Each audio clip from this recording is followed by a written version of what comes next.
Sorry about that. I got cut off because I had my memory too full. But here we're at it again. I'm going to try to finish this little first part of the book. Some of the tall tales about athletes in this book seem innocent enough, even trivial. The one on Satchel Paige is a standard joke played out on the baseball diamond. Paige was a natural mystic who devised his own Zen-like rules for right living. When his mind and body were in groove and he'd had no fried foods to angry up the blood, he could throw so hard that the ball seemed to shift into a time warp. He once reared back and unlimbered a pitch so fast the batter never saw it, not even a blur. Or so he claimed to his dying day. But then the story, pages 101 through 102, goes on, beyond the stock joke. The catcher held the mitt where the ball was due to hit, of course. But when he fingered around in the mitt's pocket, he did not find anything solid. So he and the umpire and the ball boy searched along the backstop. Still, no ball. Gone forever. Satch's biographer dutifully reported their account as if it were just one more footnote about the earthly mystic with the superhuman arm. Today, we'd have TV replays and stop-action cameras to make sure that Paige did not fling that yin-yang horsehide right into the next dimension. After I read the Paige yarn, I called Mike in California. Paige was a sly old pro, I said, and somebody should have checked his hip pocket. Mike's merry laugh rolled across the country, and I could all but see his eyes popping with their eerie energy. He instantly came up with another story about another immortal pitcher, Walter Johnson. You know, Johnson did admit to pulling a stunt like that. In a pre-pitch huddle, he had palmed the ball to the catcher, then delivered the pitch to... Okay, I'm going to try that again. The whole thing, it was a person on a bicycle, it threw me off. He instantly came up with another story about another immortal pitcher, Walter Johnson. You know, Johnson did admit to pulling a stunt like that. In a pre-pitch huddle, he had palmed the ball to the catcher, then delivered the pitch in pantomime. Catcher popped the ball loudly into the mitt pocket while a gullible ump called a strike. No self-respecting umpire would dare admit he hadn't seen a pitch, though he looked silly some years later when Walter, from the safety of retirement, took the mystery out of that invisible strike. Mike told me the Walter Johnson story because he knew that the notion of trickery would comfort me. It puts the world back in order.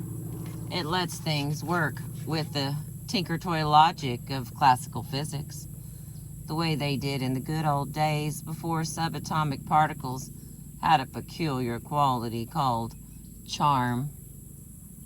Before space started sprouting zits known as black holes, before astrophysicists started hunting a snipe called the quark.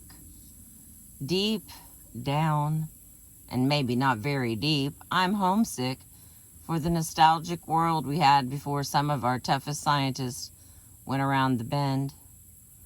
But that simple reality has come unglued, and now Murphy and White are trying to push loose another piece of it. They are invading the core, the symbolic Rome of Western orthodoxy, sports. I don't want to think of Billie Jean King as a witch, no matter what she says, or of pro football linemen as warlocks capable of auras and altered body shapes. But nobody ever promised to keep reality tidy for my comfort. And if we have paranormal powers, the right place to look for them has to be among superbly trained jocks when they push themselves against their physiobiological limits. Here, if anywhere in the West, an accommodating body or mind would call out its secret reserves. In the public image, athletes were once viewed as muscular beasts, perhaps too dumb to experience anything requiring unusual powers of mind. But that myth has died with the data. Pro football players, for instance, score in the top quarter on IQ test. Also buried now is the psychoanalytic theory that many athletes are mainly masochists who seek pain, or sick people driven by a death wish, or latent homosexuals hunting macho security. For instance, psychologist Bruce C. Ogilvy of San Jose State has given batteries of standard psychological tests to champions in every major sport, both team and individual. They turn out to be uncommonly healthy in the head, with a vivid love of autonomy. They are adaptable, resourceful, and energetic, says Ogilvy, and are willing to take the consequences of their own behavior. The more risky the sport, he finds, the more stable the personality. Race drivers and parachutists are remarkably solid characters. Such daring athletes have a periodic need for extending themselves to the absolute physical, emotional, and intellectual limits. And there is a special form of psychic ecstasy found by living on the brink of danger. Other research suggests to me that there is an obvious reason for the bliss experienced in risk sports. When one false move can wipe you out forever, your mind and body move in focused harmony that must compare with the states achieved through years of meditative rigor. There's a lot of traffic over here on what I call Crystal Creek, but it's actually Rock Creek, or the back of Lake Sahoma. Sorry for those playing the game of guess where I'm at. Alright, as you will see in Chapter 4, trance-like techniques have begun to help athletes meld the mind and body for superb physical efforts. But going the other way, it's also clear that the body can alter the psyche in predictable and regular directions. At Purdue University, A. H. Ishmael and L. E. Trackman tested dozens of middle-aged faculty men before they went on a jogging routine, then tested them again months later. Their personalities had gone through measurable patterns of change. Their characters had become more resolute, stable, self-sufficient, and imaginative.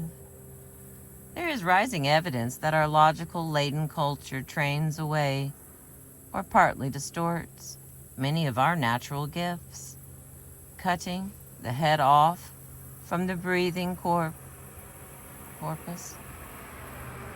as our Western thought has done for at least 2 centuries.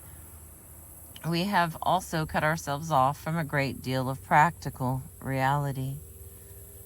That wound is now being healed, as if by a super drug. We are rushing back into our bodies in droves. Jogging and other participant sports have risen so fast, especially among the cultural leaders, that we are in danger of becoming a nation of physical Puritans. I just want to remind you this book was written in 1978, so you can really see what we did and didn't do about all that stuff.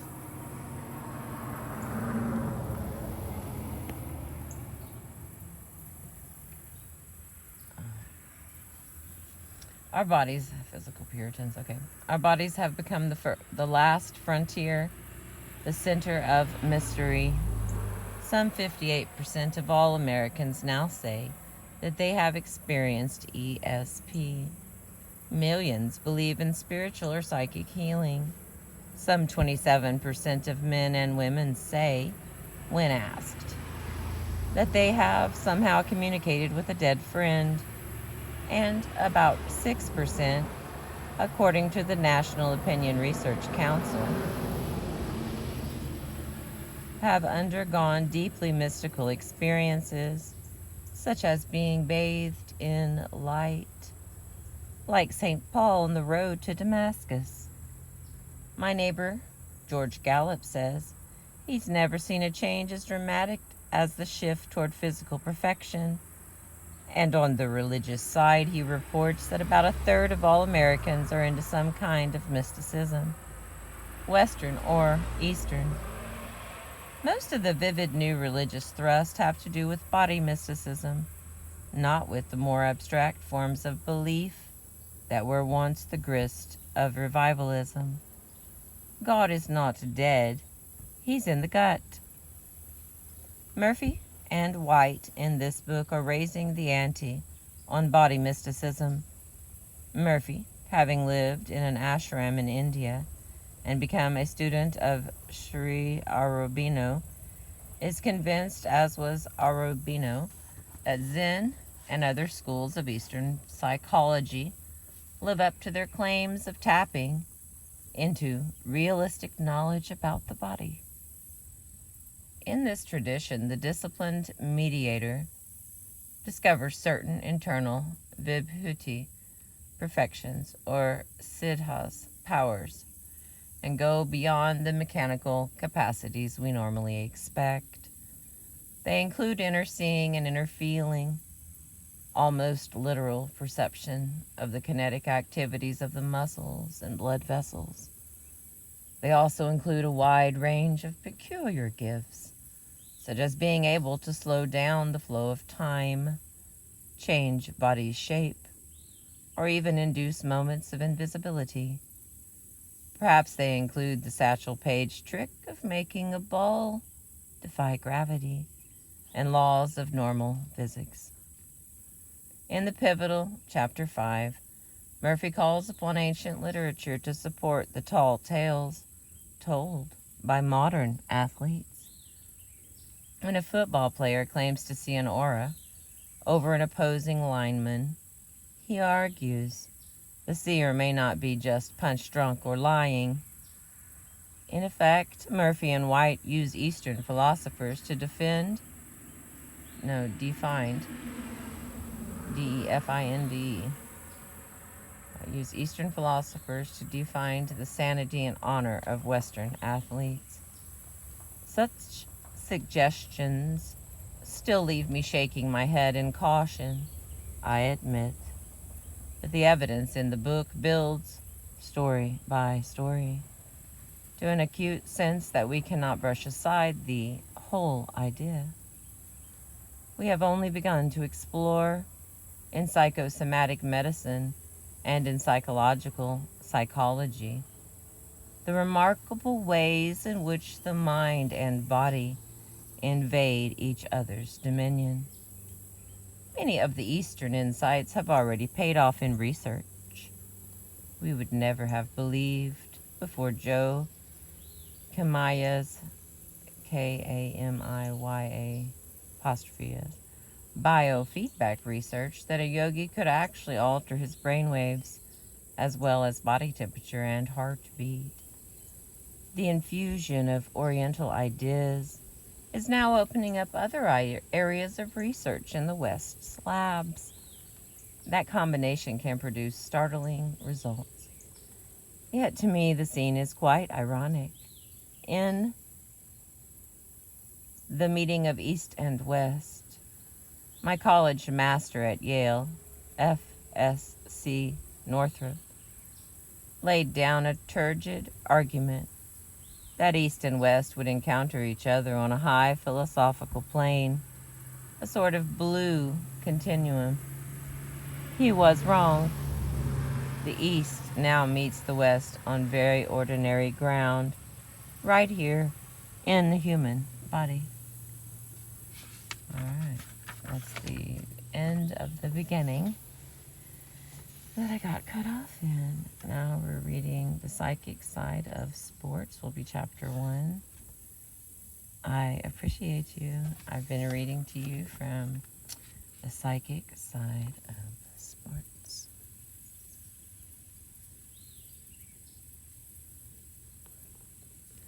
From out here at Rock Creek. I appreciate you.